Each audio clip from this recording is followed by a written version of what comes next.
नमस्कार दोस्तों, एक बार फिर से स्वागत है आपका हमारे हॉरर पॉडकास्ट शो में, जहां पर हम लोग सुनते हैं एक से बढ़कर एक सच्ची घटना पर आधारित डरावनी कहानियां। यह कहानी भी बहुत इंटरेस्टिंग होने वाली है और लास्ट तक जरूर बने रहेगा।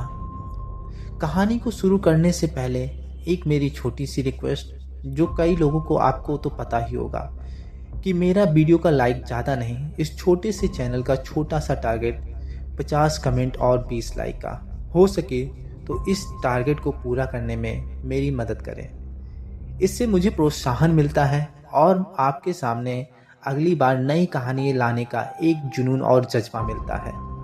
तो देर ना करते हुए कहानी की शुरुआत करते हैं। गांव का नाम था नयनपुर। यह गांव चारों ओर से खेतों और जंगलों से घिरा हुआ था। गांव के बुजुर्ग अक्सर जंगल से जुड़ी डरावनी कहानियां सुनाया करते थे। उनका कहना था कि जंगल में छलावा रहता है जो लोगों को भटकाकर उनकी जान ले लेता है। हालांकि गांव के जो अन्य युवा वर्ग के लोग होते हैं वह इन सब बातों को महज एक अफवाह मानते हैं, और उनमें से ही एक रमेश भी होता है। रमेश एक साधारण किसान था जो अपनी पत्नी और 2 बच्चों के साथ रहता था। उसका खेत गांव के बाहर जंगल के किनारे था। यह खेत उसका मुख्य रोजगार था। रमेश मेहनती था और अपने खेत की फसल को देखकर गर्व महसूस करता था। एक दिन खेत में काम करते करते उसे ध्यान ही नहीं रहा कि अंधेरा हो गया है। वह बीजों का एक थैला खेत में ही भूल गया। घर लौटने के बाद उसे अपनी गलती का एहसास हुआ और उसने अपनी पत्नी से कहा, मैं अभी खेत जाकर बीज ले आता हूँ, वरना चूहे काट डालेंगे और उसे खा जाएंगे। पत्नी ने उसे रोका, इतनी रात को खेत जाना ठीक नहीं है। जंगल के पास कुछ अजीब होता है। लोग कहते हैं कि वहाँ छलावा घूमता है। रमेश हंसते हुए बोलता है, ये सब बेवकूफ़ी की बातें हैं। मुझे कोई छलावा नहीं डराएगा। मैं जल्दी लौट आऊँगा। और ऐसा कहकर वह अपनी लाठी लेकर निकल पड़ता है। चांदनी रात थी और हवा में अजीब सी खामोशी थी। रास्ते में उसे कुछ दूरी पर एक झाड़ी हिलती हुई दिखी। उसने सोचा कि कोई जानवर होगा और बिना ध्यान दिए आगे बढ़ गया। जैसे ही रमेश खेत में पहुंचा, उसने महसूस किया कि वहाँ की हवा अजीब सी ठंडी थी। उसने सोचा कि रात में ऐसा होना सामान्य है, लेकिन तभी उसे लगा कि उसके चारों ओर कोई हल्की सरसराहट हो रही है। उसने चारों ओर देखा कि लेकिन कुछ भी नजर नहीं आया। बीज का थैला उठाते समय उसे लगा जैसे कोई उसके पीछे खड़ा है। उसने झट से मुड़कर देखा, लेकिन इस बार भी वहां कोई नहीं दिखता है। और उसने खुद से कहा, शायद ये मेरा वहम होगा। और अब वह जल्दी जल्दी वापस चलने लगा। जैसे ही वह खेत के बाहर निकला, उसे किसी के कदमों की आवाज़ सुनाई दी। आवाज़ ठीक उसके पीछे से आ रही थी। रमेश का दिल अब तेजी तेजी से धड़कने लगा। उसने सोचा कि शायद कोई जानवर उसका पीछा कर रहा है। वह अपनी लाठी को कसकर पकड़कर धीरे धीरे आगे बढ़ने लगा। तभी उसे किसी ने धीमी आवाज़ में पुकारा, और वह आवाज़ रमेश का नाम ले रही थी। आवाज़ इतनी डरावनी थी कि उसके पैर ठिठक गए। उसने चारों ओर देखा, लेकिन हमेशा की तरह इस बार भी उसे कुछ नहीं दिखाई दिया। अब वह डरने लगा था। और अब रमेश तेजी से खेत के बाहर की कच्ची पगडंडी पर चलने लगा। रास्ता जंगल के किनारे से होकर गुजरता था और हवा के साथ पत्तों की सरसराहट उसे अब बहुत बेचैन कर रही थी। कदमों की आवाज़ अब भी उसके पीछे से आ रही थी, जब उसने हिम्मत करके पलट कर देखा तो अंधेरे में भी कुछ नज़र नहीं आ रहा था। और उसने खुद को दिलासा दिया, शायद यह मेरा वहम होगा। गांव की कहानियों ने इस वीरान रास्ते और अंधेरे जंगल में मेरे दिमाग पर हावी हो रहे हैं। लेकिन तभी उसकी नज़र जंगल के किनारे खड़ी एक काली छाया पर पड़ती है। वह छाया बिल्कुल स्थिर थी, मानो किसी इंसान की तरह खड़ी हो। यह देखकर रमेश की सांसें थम गई। वह वहीं रुक गया और ध्यान से उस काली छाया को देखने लगा। छाया धीरे धीरे उसकी तरफ बढ़ने लगी। डर के मारे उसके हाथ पैर कांपने लगे।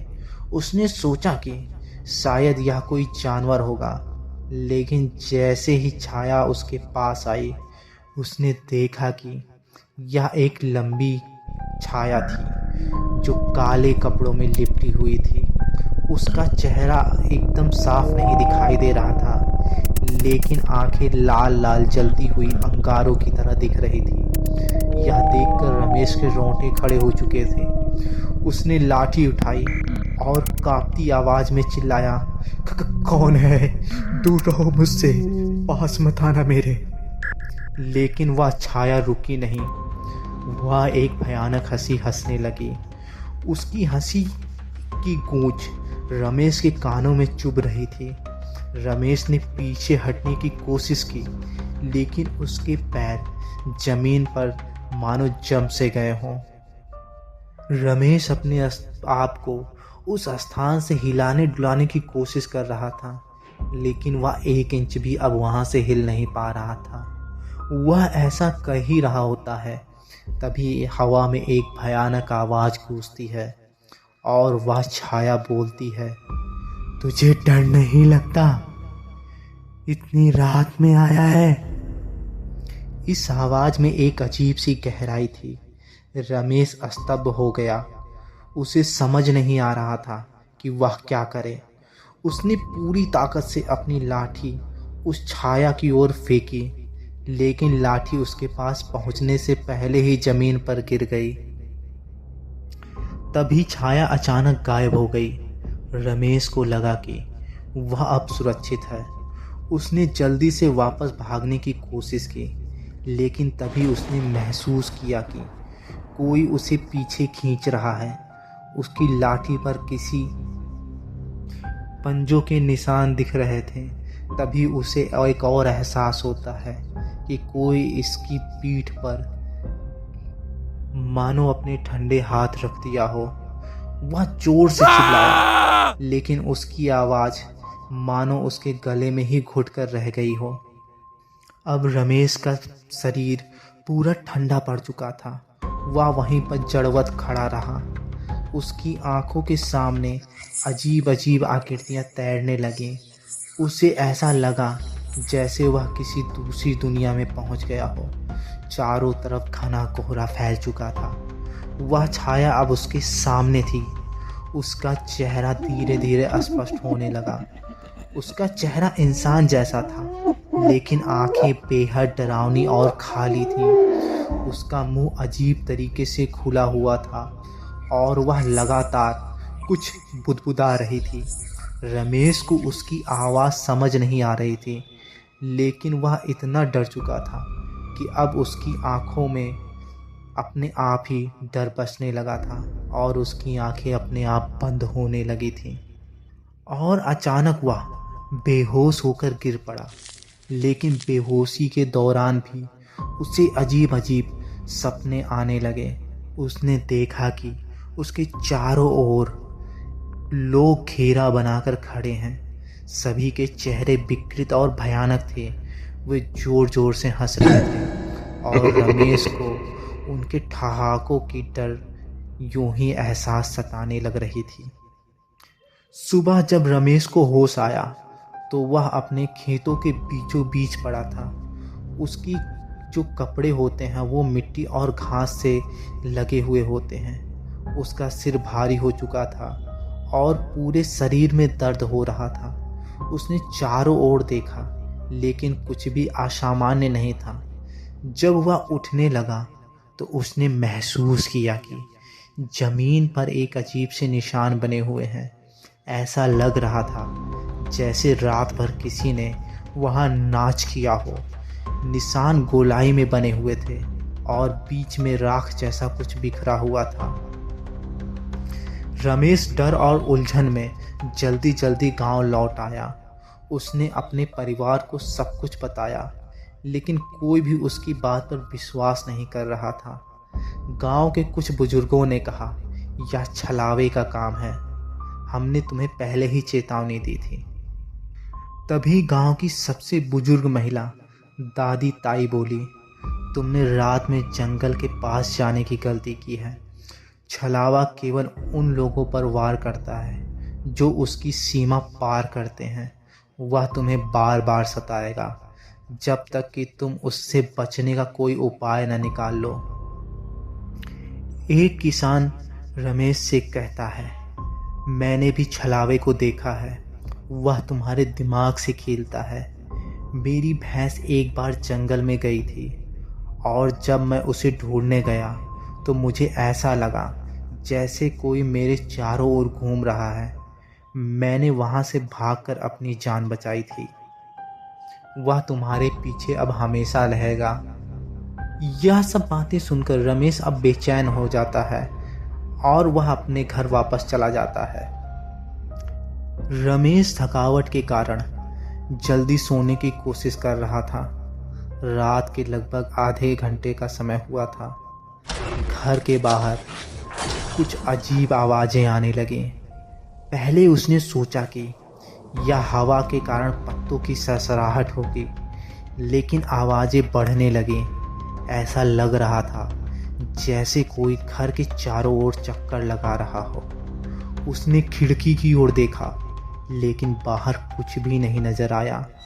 अचानक खिड़की पर 3 जोरदार दस्तक हुई। रमेश का दिल दहल गया, लेकिन उसने हिम्मत जुटाई और खिड़की के पास जाकर बाहर झांका। बाहर घना अंधेरा था और उसे कुछ भी नजर नहीं आ रहा था। वह वापस लौट ही रहा था कि खिड़की के शीशे पर किसी का चेहरा उभरा। चेहरा विकृत और डरावना था। आंखें जलते हुए अंगारों की तरह चमक रही थीं। रमेश चीख पड़ा और तेजी से कमरे के अंदर भागा। उसकी चीख सुनकर उसकी पत्नी और बच्चे भी जग गए और पत्नी ने घबराते हुए पूछा, क्या हुआ?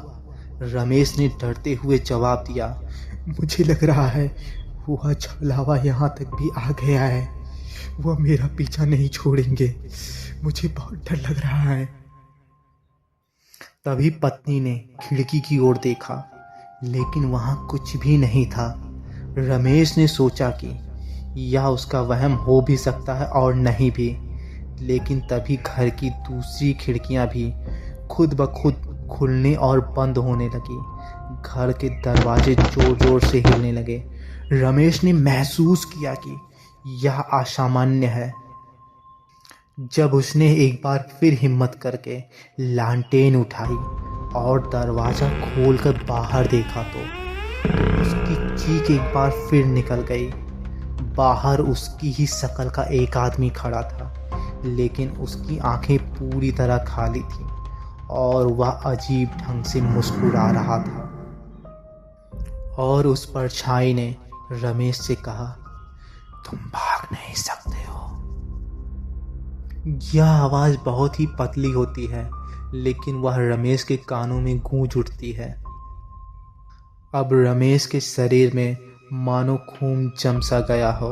उसने तेजी से दरवाज़ा बंद किया, लेकिन परछाई की हंसी अभी भी बाहर गूंज रही थी। पूरी रात रमेश और उसका परिवार एक कोने में सहमे हुए बैठे रहे। हर कोने से खरोचने और फुसफुसाहट की आवाज़ आती रही। सुबह होने तक ये सब बंद हो चुका था, लेकिन रमेश को यकीन हो गया था कि यह छलावा अब उसका हर जगह पीछा करेंगे। रमेश ने पिछले अनुभवों के बाद भी अपने खेत में जाना बंद नहीं किया। वह जानता था कि खेती उसकी रोजी रोटी है और डर के कारण वह उसे छोड़ नहीं सकता। एक शाम वह खेत में पानी देने गया। आसमान पर बादल छाए हुए थे और हल्की हवा चल रही थी। रमेश ने जल्दी काम खत्म करने की सोची। जैसे ही वह खेत के बीच पहुंचा, उसे एक बार फिर अचानक सरसराहटें सुनाई देने लगीं।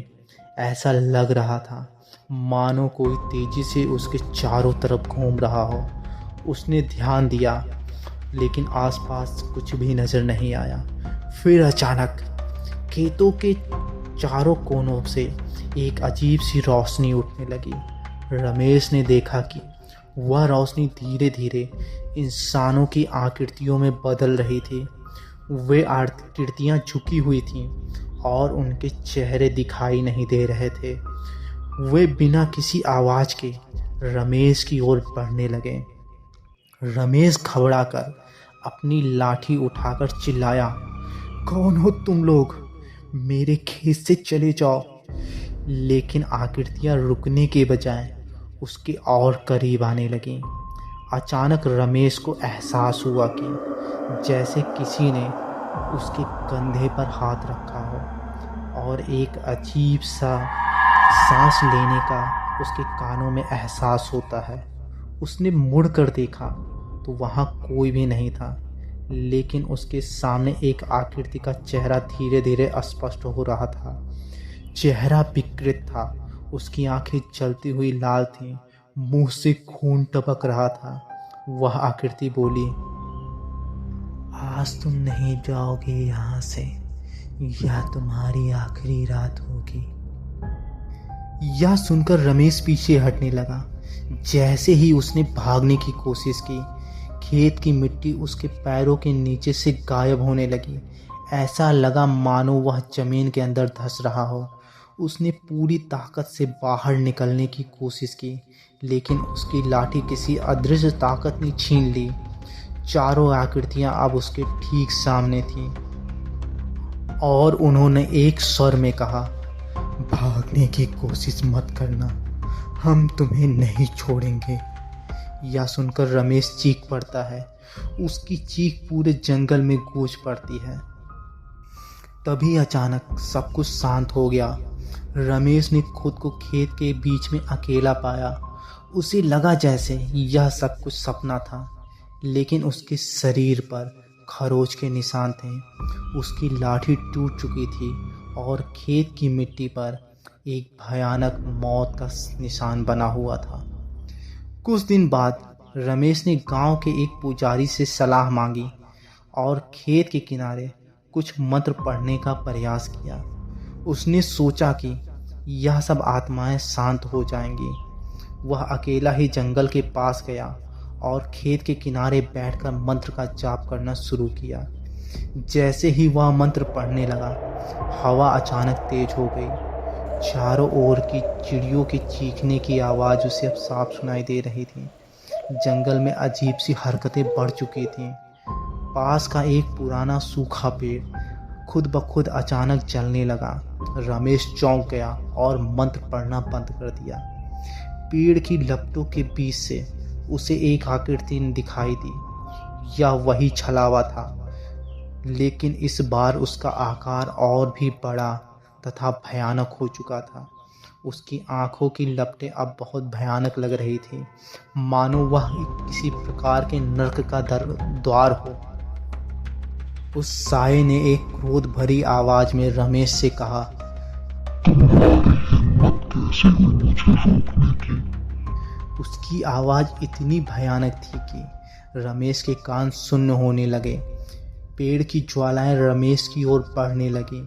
उसने पीछे हटने की कोशिश की, लेकिन अचानक पेड़ की जड़ें जमीन से बाहर निकलकर उसे जकड़ने लगीं। रमेश ने पूरी ताकत लगाई, लेकिन वह जड़ों के चंगुल से निकल नहीं पा रहा था। तभी उसके कानों में एक पुरानी औरत की आवाज़ गूंज उठी, अगर तुम्हें बचना है तो बिना रुके मंत्र पढ़ो। यह अगर तुम्हें कुछ होगा भी तो यह मंत्र तुम्हें रोक देगा, उन लोगों को तुम्हारे पास नहीं आने देगा। जैसे ही रमेश ने मंत्र को पढ़ना शुरू किया, तैसे ही उस छलावे ने रमेश के साथ खेलना शुरू कर दिया। कुछ ही देर में रमेश को नज़र आने लगता है कि उसकी जो माँ मर चुकी थी वह अब उसको आंखों के सामने तड़प रही थी। तो कभी उसकी बेटी और पत्नी उसकी आंखों के सामने दर्द से चीख रहे हुए दिखाई देते हैं। यह सब रमेश को बहुत कमज़ोर कर रहा था, लेकिन वह मंत्रों को बहुत कष्टों के साथ पढ़ना छोड़ता नहीं है। और कुछ ही देर में वह अपने पास रखे हुए एक नींबू को निकालता है और एक लाल कपड़े को उस जमीन पर फैलाकर उस नींबू को काटता है और फिर उस पर कुछ सिंदूरों का छिड़काव करता है। दरअसल यह सब चीज़ें उसने एक पुजारी की सलाह से वहाँ पर लाया हुआ था और उस पुजारी ने उसे बताया था अगर वह ऐसा करेगा तो हो सकता है वह आकृतियाँ, वह शैतान तुम्हारे पीछे फिर कभी ना आए। जब वह ऐसा कर रहा होता है तो वह शैतान बहुत तेज़ी से चीख रहा होता है और कहता है, तुम मुझसे बच नहीं सकते हो, आज नहीं तो कल मैं तुम्हें पकड़ ही लूँगा और तुम्हारी रूह को तुम्हारे शरीर से खींच लूँगा। और एक बार फिर रमेश मंत्रों को बहुत तेज़ी से पढ़ना शुरू कर देता है और कुछ ही देरों में उसके सामने से वह शैतान जलने लगता है और फिर एक राख में बदलकर गायब हो जाता है। अब पहले की तरह वहाँ सब कुछ सामान्य हो चुका था और रमेश को अब हवा में हल्कापन महसूस हो रहा था और इस तरह से रमेश को उस छलावे से मुक्ति मिल जाती है। लेकिन आज भी उसे जब भी वह अपने खेतों की ओर जाता है तो वह भय उसे सताने लगता है। तो दोस्तों, यह कहानी थी रमेश की। उम्मीद करते हैं यह कहानी आपको पसंद आई होगी। अगर पसंद आई होगी तो मेरे छोटे से टारगेट को पूरा करने में मेरी मदद करिएगा। फिलहाल मिलते हैं किसी नई कहानी के साथ। तब तक के लिए आप लोग अपना ख्याल रखिए और वीडियो पूरा सुनने के लिए बहुत बहुत धन्यवाद। मिलते हैं किसी नई कहानी के साथ। तब तक के लिए बाय बाय।